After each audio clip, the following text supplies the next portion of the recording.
We are discussing the concept of center of gravity following on from whatever we had done in the previous class, where we had looked at a rigorous definition of what is center of gravity of an object from the moments of a force concept.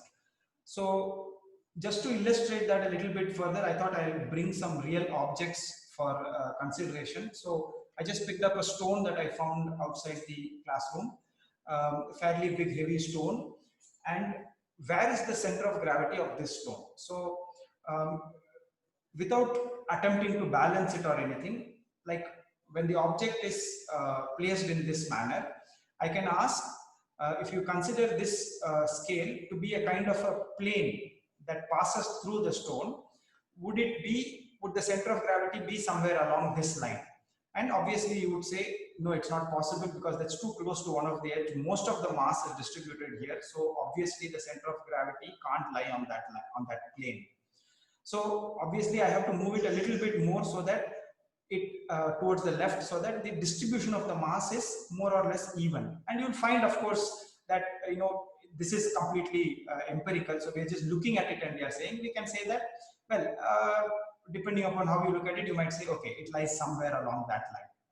Okay, which means that all the mass elements on this side and all the mass elements on this side, which are distributed about this plane, are going to pull downwards. Actually, it's pulling downwards in this direction in this case.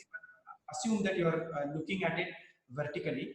Then you will say that all the things that make it want to rotate in the clockwise direction, and all the things that make it want to rotate in the anti-clockwise direction, that is the moments of all the individual mass particles, they cancel to zero at that plane. Yes.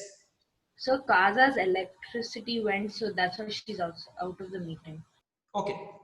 And then to put another plane, which is then, let's say, perpendicular to this plane. So I can turn the plane around like this. Again, assume this is a plane, assume it passes through the stone. Then obviously too high, too low, somewhere in between. Now it is easy to see that this plane and then this previous plane, these two planes would coincide. Okay, so that's why I had drawn this, assume that to be the vertical plane and this to be the horizontal plane. Then there's going to be a line over here where the center of gravity could possibly lie, but it's a line, it's not a point. Okay, so therefore one way to then sort of triangulate to that point would be to introduce another mutually perpendicular frame which would slice the object like this. Okay, so I'm turning it around and I'm showing it like this. So again, not too close to this edge, not too close to that edge, somewhere around the center, you can say that the mass distribution is going to be zero along this line. Okay, so when you do that, then the three planes kind of coincide at one point. They would have to. Okay, and when that happens, you have the point which we can then say is the center of gravity for that object. Now, this is a little bit difficult because this is an irregular object, and maybe visualization is not easy for everybody. So instead of this, I'm going to bring another object which has a regular shape. It's a little bit dirty, so you'll have to pardon me, I just picked it up at the last moment. An abandoned basketball. Okay, थोड़ी फटी कुटी है पर काम चल जाएगा. So if you take this basketball, and hopefully it will stay still.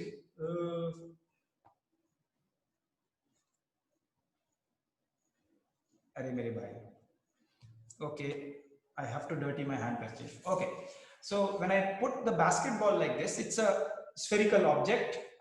So therefore it has supposedly uniform dimensions, and in this case the mass distribution is not uniform because it's hollow inside, so it has variable density. But assume that it has uniform density, then you can see again the same argument will hold. So the plane along which it will balance will be passing through the center of this. So this is the vertical plane. This will form the horizontal plane. And then if I slice it through here, so if I turn it like this and I slice it through here, that will form the third mutually perpendicular plane. Of course, they don't have to be mutually perpendicular, but they have to be at an angle to each other.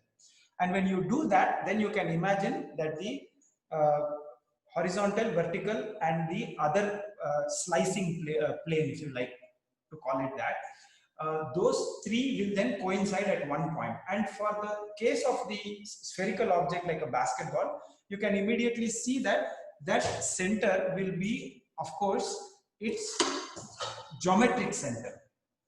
Okay, and that brings us neatly to the next concept, that is, where will be the center of mass for some regularly shaped objects.